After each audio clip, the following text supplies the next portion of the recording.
In this video, we are covering integration by parts. Integration by parts comes from reversing the product rule, and it is used for evaluating integrals that are made up of the products of functions, which is what you get when you multiply functions together. When you look at the product rule, you'll see that when you have one function times another function, you end up with the answer is the derivative of the first times the second plus the derivative of the second times the first. If you put an integral here and integrate this, it undoes your first multiplication and you end up with f of x times g of x. So this is true. Now if you define the derivative of g of x times dx as dv and the derivative f of x times dx as du, you end up with something that looks like this. We won't get into proving it, as that's for another class. You will be using, well, when you replace that with u and dv, you end up with this, and this is what you will be using for integration by parts for all of your problems. So the integral of u dv equals uv minus v du. There's no real trick to learning this, you just kind of have to do a ton of problems and burn it into your memory. You won't really see this for definite integrals as much, but just take a look at it. You would just integrate uv from b to a and v du from b to a. And just a quick point before we start on these problems. You really should have a table of integrals handy and memorize as many of these as you can, especially a lot of the common ones like the integral of ln of x or e of x, well, e to the x. A lot of times you'll end up just paging around through your tables instead of doing problems. It's going to eat up a lot of time in your exams and your homework. Also, you'll be using little Punnett squares like this to sort of keep everything organized. You'll see me use them, so you'll see what I mean by that with your UDVs and VDUs. So let's look at our problems and get started, shall we? So these are all the problems off my course compass. How would you choose u and dv to simplify x to the third e of x? Well, you want to always set your u as your x's. So that'll be x to the third, and then you set, the next part is to set your dv as everything that is in your x. So that's just your e to the x dx. Now for here you're going to derive down into your du, and then from here you derive up. Now this is just how I do it. Do it however you like. It's just advice. Do whatever you want. So here it's, there you go. So this is the table that I use, and it's just how I organize it. You'll see different books do it different ways. It's making dots. And the number 2. Yeah. Okay, we can pretty much just go back to my notes then. So evaluating x sin x 16x dx. You're going to choose your u as your x, and everything that isn't your x is going to come here as your dv. So when you integrate down and, well, derive down and then derive back up, complete your table, then you just substitute it back in. So you have your uv minus your v du, so your x times this gives you this part here, minus your v du, which is this part here. Now, to keep things organized, I always put my extra work here in the margin. So it's important to, I won't go over these because they're in your tables and to save time on the video, but just keep these in mind to commit these two to memories, the integral of sine and cosine and the other trig functions. So back to the problem. Once you have your v u minus your v du, you'll notice that you have a negative 6 cosine 1/6 of x. So I did that in the margin here. I won't go into that. You can see what I did on the notes, but you'll notice that you had to run 2 cycles of integration by parts here because of this second part. You won't always do that in all of them, but just be aware some of them you'll have to run several cycles on. So once you run the second cycle, you end up with your second part here, and then you just substitute it back in. You'll see it's a minus and negative, so that makes it a plus. And there you have it. Moving on, integration by parts, number 3. You have 5x e to the 9x. And again, here's the table in the margin. It's supposed to be a little Guy Fawkes mess with remember. It just helps me out while I'm making my notes. So 5x is going to be your u. You're going to keep your x's as your u's, and everything else is your dv. So yeah, and your derive down, derive up. You'll notice here that I have this note. Don't bring this down. When you're integrating e to the ax, forget that x is there. Just forget it. Just write it over, erase it, ignore it. It's going to be 1 over a e to the ax plus c. So just ignore that. Do not bring that down. So you have your uv, which is on this track here. And I'll keep my work in 2 different tracks just to keep it organized.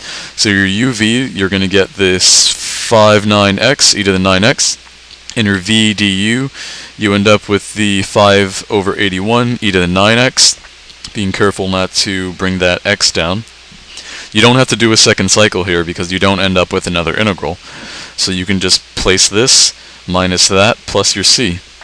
And you're good to go. In 2 tracks, just 1 swift step.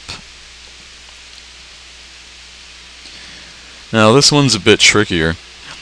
You have your u as your x squared and your dv as e to the 5x. Whoops, looks like I keep forgetting to write dx. Don't do that on your exams. So here's my first track and my second track. Here's your uv, your v du. Just multiply them together as you have before. And here's your first track, and you end up with the integral again. So you just do a second cycle. So I kept this track up here, and you don't want to forget that this track is up here. So when you do this again, you're going to do it in a separate part, and then you have to substitute it back in. So this is what you're running a second cycle on. So you want to keep this whole first section intact. So just drag it down and write it down here, and then you're going to integrate your second cycle. So you're going to choose your u as your x. Well, you're going to pull out this 2/5. Then choose your u as your x. dv would be your e to the 5x dx. Keep forgetting that. Whoop. Integrate, substitute back in. You have your u times v, your v minus your du. Once you get your final answer, which is this whole piece, you substitute it back in. And since you so studiously brought this original part back in, this part substitutes, and you bring this down. So once you multiply that out, you're going to distribute this piece first before distributing the 2/5 there and there. And you should end up with an awful little answer like that. Now, if you are the cheating type, and I know you are, you'll notice a pattern here where they're just multiples of 5. So you have 5, here's 5 squared, here's 5 to the 3rd, and you have your x in descending powers. So you have your x squared, this would be your x to the 1st, and then your x to the 0, which is just your 1. Your e to the 5x stays, and you just bring the power of 5 up, the power of x down, and you keep everything after your first term under 2. So if you can somehow memorize to recognize this into this pattern, you're golden. Moving on to the next one. Number 5. Evaluate the integral. This one's even trickier. Well, maybe not. You choose your x as your u, because there's nothing really attached to that x. Your dv is everything else. And these two you definitely want to memorize as well. This should be a little Guy Fawkes mask if I could draw. Commit those to memory. It'll just save you a lot of time. You multiply your uv, your v du, and you have to do a second cycle on this one. You pull out that 4, and then you just have the cotangent of 4x dx, which breaks down very simply, as you can see here, into the ln of sine 4x plus c. So you just add your two tracks together, and you have your final answer. Bam! Done. Moving on. Number 6. Oops, let's get rid of that overlay.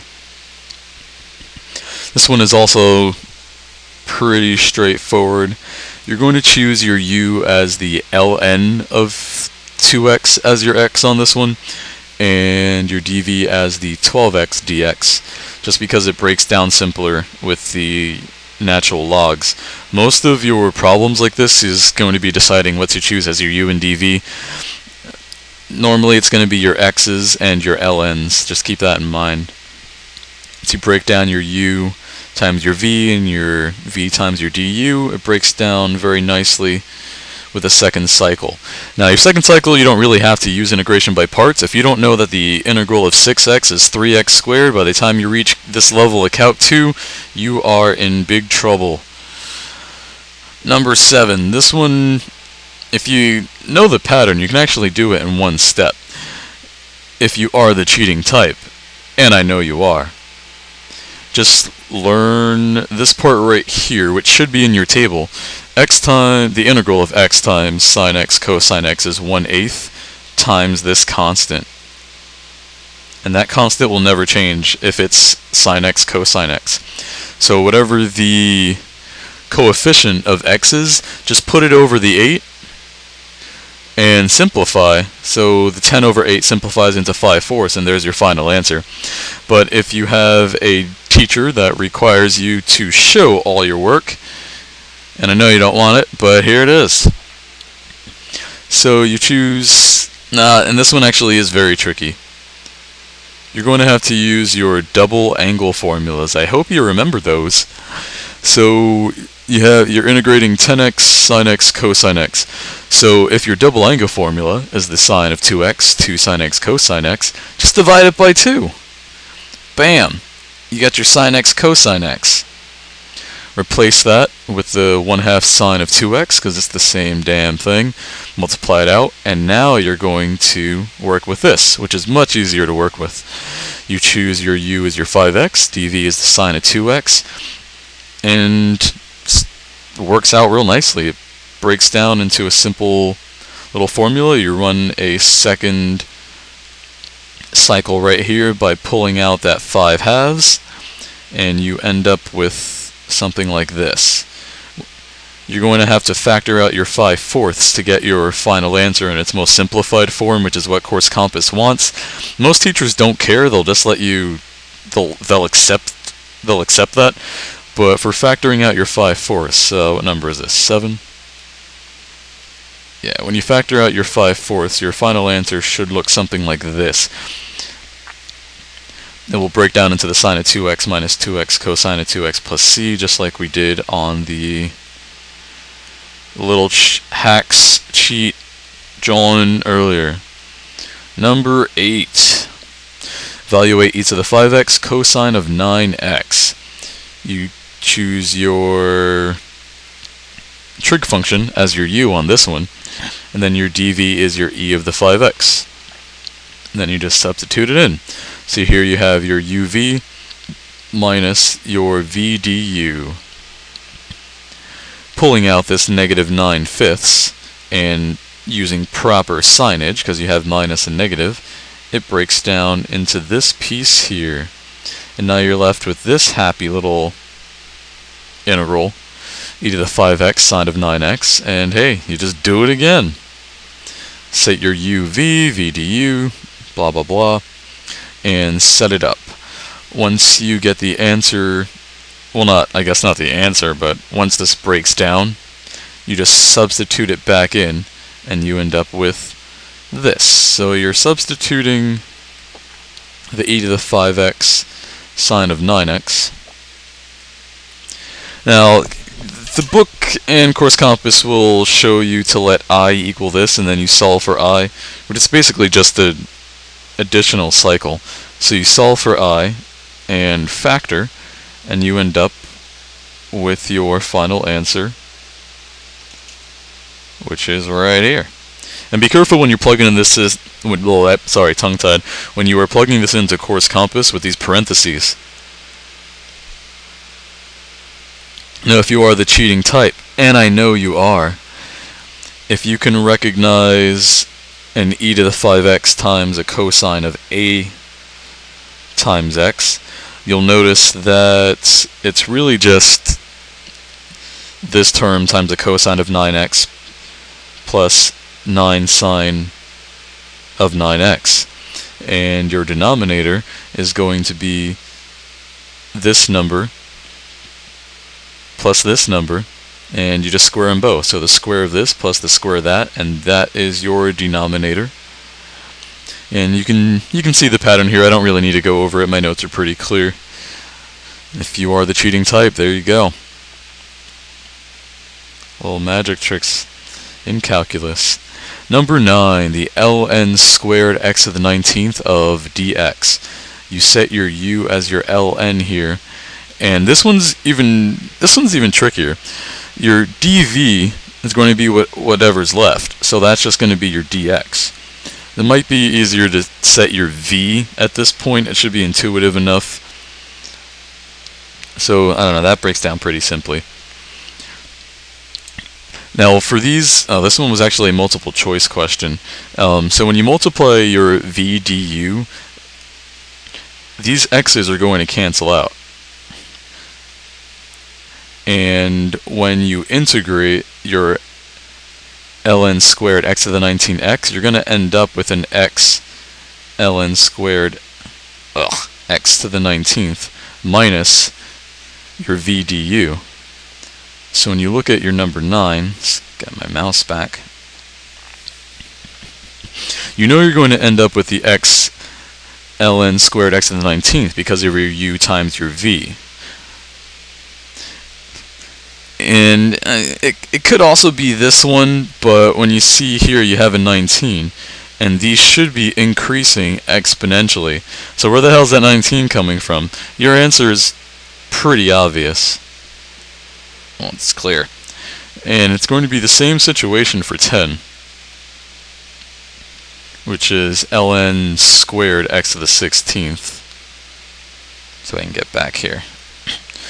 When you choose your u dv, you know that your vu is going to be x ln squared x to the 16th when you multiply these two together.